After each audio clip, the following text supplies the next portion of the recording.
తల్లిని కలవగానే తండ్రిలో నుంచి కోటాను కోట్ల శుక్రకణాలు వస్తాయి. ఆ శుక్రకణాలలో ఒక శుక్రకణం నువ్వు.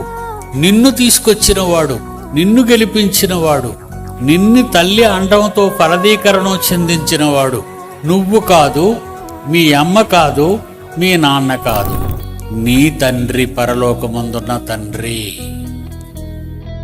అప్పుడు నిన్ను గెలిపించాడు. ఆ రేసులో గెలిపించాడు గనుక ఏమని రాశాడు?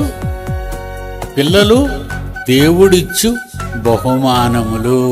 ఆ బహుమానం ఏం చేయాలట? ఇంతకీ నీకు ఫలాన్ని ఎందుకు ఇచ్చాడు? నిన్ను ఎందుకు నీ తల్లిదండ్రుల గర్భం నుంచి రప్పించాడు? నువ్వు గుమ్మంలో బహిరంగ స్థలంలోకి వెళ్ళి శత్రువు గుండెల్ని చీల్చే బాణంగా మారాలి.